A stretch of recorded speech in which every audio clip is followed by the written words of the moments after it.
En Metropolitan 88.5 FM caben distintas visiones del mundo. Confrontamos ideas y nos encanta el debate.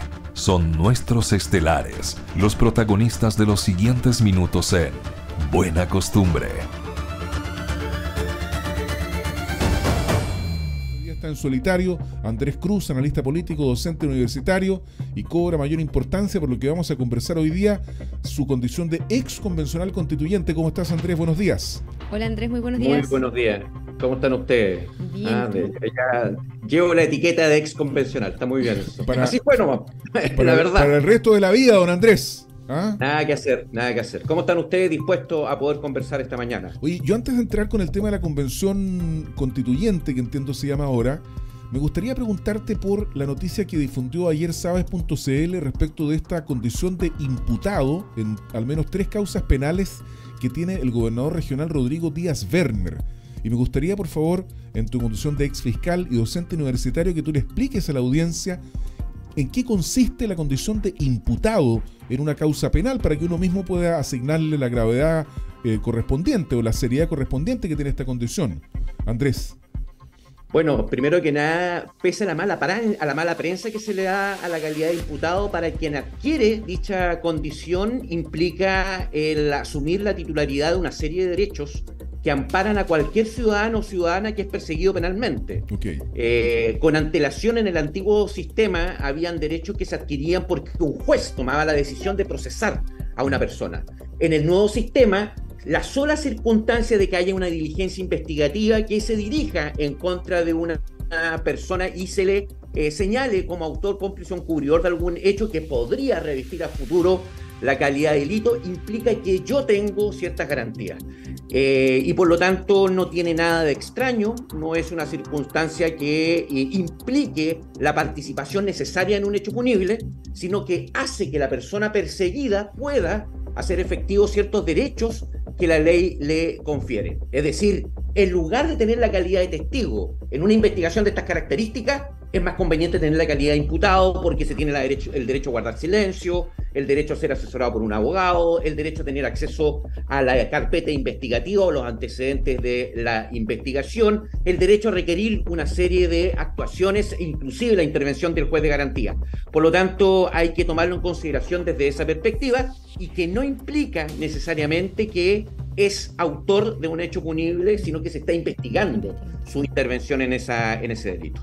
¿Tú lo consideras de cualquier forma grave o te parece, me refiero yo a la compatibilidad entre ser imputado en procesos penales y la condición de gobernador regional? Porque no lo considero que sea una circunstancia que excluya la posibilidad de seguir ejerciendo su cargo. El hecho de ser imputado por cualquier hecho punible, la circunstancia de que cualquier persona se querelle, por ejemplo, en contra tuya, ojalá que no, bueno, o en contra mía, se cierne la amenaza siempre.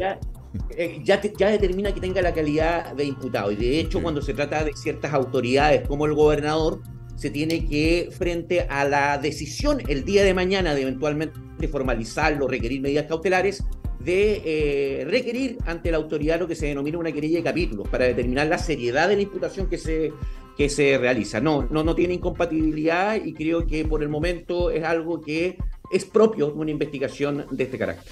Oye, efectivamente, parece que suena peor de lo que realmente es ser imputado, pero como dice Andrés, no es nada más que ser acusado de un delito y que está en investigación.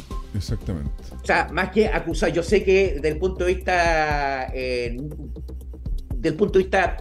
normal se entiende acusación, pero la acusación es una etapa que procesalmente viene con posterioridad. Okay. Él no está ni siquiera siendo acusado, como su nombre lo indica, simplemente se le está sindicando como probablemente un individuo que podría eventualmente tener intervención en un hecho punible por los antecedentes o por lo que se dijo respecto de alguna persona o algo otro imputado en relación a la investigación que se está desarrollando. Por lo tanto, esta condición de imputado, ¿quién la establece, Andrés? No, la ley consigna que cada vez que a una persona se les indique o se desarrollen diligencias o actuaciones en las que se determine que eventualmente puede haber tenido intervención como autor, cómplice o encubridor en un hecho que podría revestir los caracteres de delito, adquiere la calidad de imputado, porque es una garantía. El hecho que yo sea imputado me permite ejercer muchos derechos. Por lo tanto, aquí no se trata de que alguien diga que yo soy imputado. Y esto es bueno que tú me lo preguntes, porque el artículo, ya que me voy a colocar latero, el artículo 7 del Código Procesal Penal consigna expresamente estas circunstancias para evitar el vicio que existía en el sistema anterior, en la que la calidad se determinaba por la decisión de un funcionario público, que era el juez del crimen. Hoy en día eso no ocurre, basta simplemente con que exista la pesquisa, por mucho que el fiscal diga no, este sujeto es testigo. Si la investigación se dirige en su contra, es imputado y puede hacer efectivo muchos derechos que no tendría de no tener esa calidad. Es un carácter de resguardo. Por lo tanto, no se trata de que alguien lo determine o no. Si el fiscal consigna en su carpeta investigativa que se trata de un testigo, pero desarrolla diligencia en su contra, tiene la calidad de imputado en virtud de la ley, y eso implica que tiene derechos que un testigo o un simple testigo no tiene. Muchas gracias, profesor. Oye, antes de seguir con otras preguntas, tenemos otro accidente de tránsito. Informa la comunidad de emergencia ICE Biobío en Talcahuano, a la altura del puente Perales. Hay una persona lesionada. Estamos viendo ahí una fotografía de este accidente que pasó hace muy poco rato, una media hora más o menos. Fue trasladado al hospital Las Higueras por el servicio SAMU. Bomberos estuvo en el lugar, pero ya se retiró. Pero ahí quedaron los autos, como ustedes los ven en la fotografía, en el bandejón central de la calzada, que se le llama, en este accidente de tránsito. Oye, que parece que por ahí hay unas reparaciones que están haciendo la entrada de Jaime Repullo tiene la impresión antes del... Sí, tienes razón, tú andabas circulando por ahí, así que tienes razón. Andrés Cruz, vamos rápidamente al otro tema. A ver, ayer... Nuestro sondeo de opinión, po. Preguntémosle por el sondeo. El sondeo de opinión, ya, dale. El Consejo Constitucional, con los votos de Republicanos y de Chile Vamos, aprobó un artículo en el que se explicita que la ley protege la vida de quien está por nacer, al tiempo que la bancada de Republicanos ratificó su intención de derogar la norma que en Chile permite el aborto en 3 causales. ¿Qué piensas al respecto, Andrés? Bueno, yo creo que hay que hacer una consideración jurídica y otra política. Desde el punto de vista jurídico, esta distinción semántica del qué está por nacer, de quién está por nacer, implica obviamente una diferenciación en torno a reforzar la circunstancia que hay una vida. Se podría debatir con mucha más fuerza de que hay una vida ya desde el momento de la concepción. Sin perjuicio de ello, esto es algo que va a tener que ser resuelto el día de mañana, así que se aprueba esta propuesta por parte del Tribunal Constitucional y los tribunales de justicia en torno al debate jurídico que ya ha existido hasta el día de hoy, por lo que yo le restaría dramatismo a esta variante o este cambio de nomenclatura. O sea, ahora, cuando Andrés, cuando tú dices el día de mañana, no es que mañana vaya a pasar eso. Se entiende que está diciendo Andrés que en el futuro, si es que alguien... eventualmente va a abrir una discusión que ya existe. Es decir, esto va a depender, los tratados internacionales siguen vigentes, hay otras circunstancias bastante significativas que repercuten frente a una consideración que la vida comience desde el momento de la concepción. Recordemos la fertilización in vitro, qué pasa con los embriones. Hay muchas circunstancias que entrarían a tener bastantes problemáticas, y sin perjuicio, efectivamente, de que ya tenemos una Corte Interamericana de Derechos Humanos, tribunales de justicia a nivel interno y un tribunal constitucional que se ha pronunciado. Yo creo que esto podría, si es que pasa también, recordemos que esto no queda sentado de manera definitiva en la propuesta, todavía resta el debate que se tiene que dar en esta comisión mixta entre expertos y consejeros constitucionales, es decir, resta, pero si quedara sentado en el texto, yo le restaría, insisto, dramatismo, porque implica simplemente una discusión que tendría que volver a darse y que ya hemos tenido con antelación. Oye, Andrés, pero desde el punto de vista político, para terminar, desde el punto de vista político, sí implica un elemento que puede ser tomado en consideración por aquellos sectores que tienen una visión más liberal y que podrían señalar que está en entredicho, podría ponerse en entredicho la ley de aborto que está actualmente vigente en Chile, restrictiva en torno a 3 causales específicos. Oye, pero esta comisión mixta, que todavía tiene que sesionar, cuando termine el pleno, se voten todas las enmiendas, etcétera, etcétera, ¿tiene capacidad para pronunciarse respecto del fondo? ¿No es como una comisión de armonización del proceso anterior? O sea, podría Mira, eventualmente... yo participé de la comisión de armonización, Sí. y en la armonización se pueden hacer muchas cosas, Ajá. sobre todo cuando tenemos ciertos límites que antes la Convención Constitucional no las tenía, y el Consejo Constitucional sí los tiene, en términos primero a este marco que se fijó por parte del Parlamento que no se podía transgredir, y en segundo lugar otros aspectos que están determinados por otros aspectos que impiden o que podrían permitir en realidad ajustar el texto para evitar que este tipo de expresiones lleguen a la propuesta definitiva. Oye, Andrés, y la encuesta Academ que salió hace unos 2 o 3 días atrás dice la opción a favor de la nueva constitución se desploma, al igual que la imagen positiva de Kast.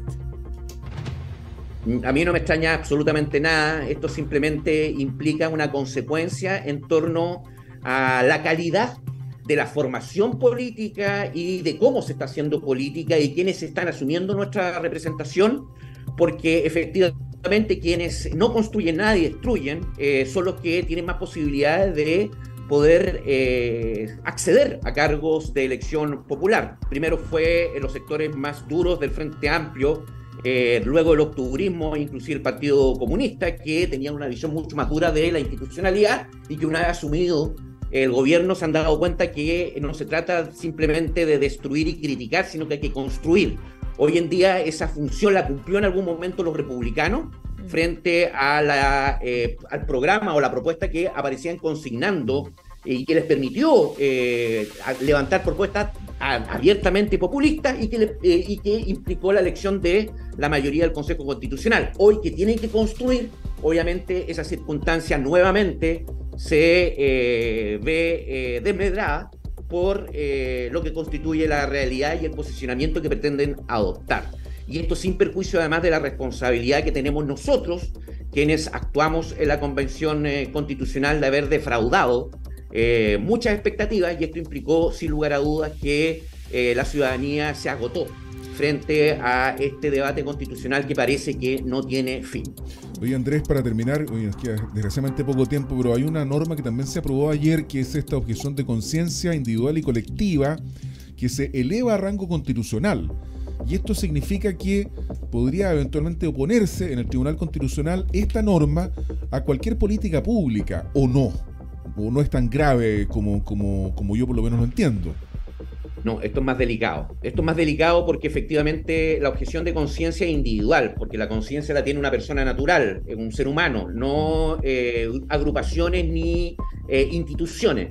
El hecho de que se haya incorporado esta objeción de conciencia colectiva implica que las políticas, no solamente las políticas públicas, porque hoy ya hemos tenido problemas con ciertas políticas públicas que se adoptan en contraposición a la legislación. El Tribunal Constitucional, recordemos que aceptó la objeción de conciencia institucional. La Contraloría la enmarcó en términos de que tenían que ser instituciones privadas que no recibieran fondos públicos para evitar justamente esto que está manifestando. Pero hoy en día inclusive las leyes, la legislación que eventualmente pudiese determinar algunos aspectos que algunas instituciones podrían determinar contrarios a sus planteamientos, podrían ser no adoptadas por parte de las mismas personas jurídicas. Eso a mí me parece extremadamente delicado, complejo, y que efectivamente pone en entredicho el Estado de Derecho, sin perjuicio de que nuevamente esto está dentro del marco no de una sola disposición, sino que de un ordenamiento jurídico.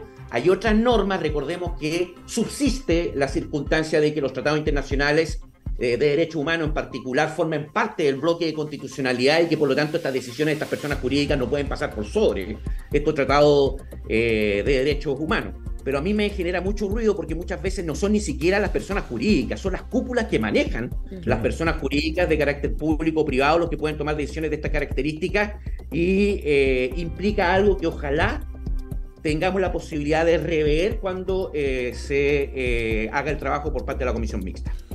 Andrés Cruz, analista político, sesudo análisis contundente. Sí. Oye, y súper aclarador, además. Muchas gracias, Andrés. A su servicio. Somos un humilde provinciano que tratamos de colaborar para que la ciudadanía forme su opinión. No, tremendo, tremendo. Gracias, Andrés, que tenga un buen día. Hasta pronto. Las voces de Buena Costumbre hablan desde el Biobío y son de Constanza Escobar y Álvaro Migueles. Confiar es buena costumbre.